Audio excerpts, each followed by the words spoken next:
Rajkot Jetpur 6 lane હાઈવેની નિર્માણ કામગીરી શરૂ છે અને દરરોજ લાખો વાહન ચાલકોને અનેક મુશ્કેલીઓનો સામનો કરવો પડી રહ્યો છે. આની અગાઉ જનહિત હાઈવે આંદોલન સમિતિ દ્વારા નેશનલ હાઈવે ઓથોરિટી અને કલેક્ટર ઓફિસે ઘેરાવ કરી અને અમે લાખો વાહન ચાલકોનો અવાજ બન્યા હતા. આજે અમે નેશનલ હાઈવે ઓથોરિટીના નિંદ્રામાંથી જગાડવા માટે હાઈવે ઉપર ચક્કાજામ કરીને જનાક્રોશ ઠાલવ્યો છે.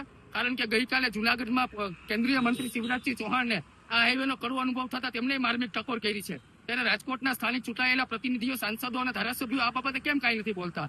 દરરોજ કલાકોનો ટ્રાફિક ચક્કાજામ, અકસ્માતોની હારમાળા, બિનકાયદેસર ટોલ વસૂલાત અને જ્યાં જોવો ત્યાં ખાડાઓ, દરરોજ આ રીતના અનેક પ્રકારની વાહન ચાલકોને રાજકોટ અને જેતપુર હાઈવેનું નામ સાંભળતા જ માથાનો દુખાવો શરૂ થાય. તેમ છતાં તંત્ર, કલેક્ટર તંત્ર, નેશનલ હાઈવે ઓથોરિટી માત્ર ફોટો સેશન કરે, કોઈ જાતનું ગ્રાઉન્ડ ઉપર વાહન ચાલકોને કોઈ ફાયદો નથી. ખૂબ જ શરમજનક બાબત કહેવાય. રાજકોટ જેતપુર હાઈવે ઉપર પૂરો તમે 150 કિલો ટોલ વસૂલો તો જામનગર, અમૃતસર, ભારતમાલા હાઈવે ઉપર બિસ્માર રસ્તાને લીધે તમે ત્યાં ટોલ વસૂલાત સ્થગિત કરતા હોય તો હાઈવે ઉપર શા માટે નહીં? સંપૂર્ણપણે આ બંને ટોલ પ્લાઝાઓ બિનકાયદેસર છે. આજે અમે હાઈવે ઉપર ચક્કાજામ કરી અને અમે અમારો વિરોધ દર્શાવ્યો છે. આવનારા સમયની અંદર ટોલ પ્લાઝાઓ ઉપર અમારા કોંગ્રેસના પ્રદેશના નેતાઓ સાથે વિરોધ કરવાના છે. જ્યાં સુધી રોડ નહીં ત્યાં સુધી ટોલ નહીં. આ સૂત્ર અમે સાર્થક કરીને રહેવાના છે. અને ક્યાંક ને ક્યાંક ગુજરાતના અને જે સૌરાષ્ટ્રના મોટા ભાજપના સ્થાનિક ચૂંટાયેલા પ્રતિનિધિ છે તેમને આ ડૂબી મરવું જોઈએ.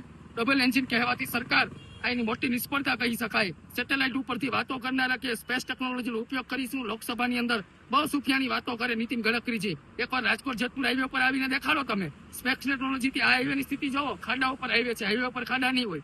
ડૂબી મરવું જોઈએ તંત્રએ અને ખોટી રીતના વાહન ચાલકો પાસેથી ટોલ વસૂલાત આ કોઈ દિવસ કદાપી ચલાવી ન હોય.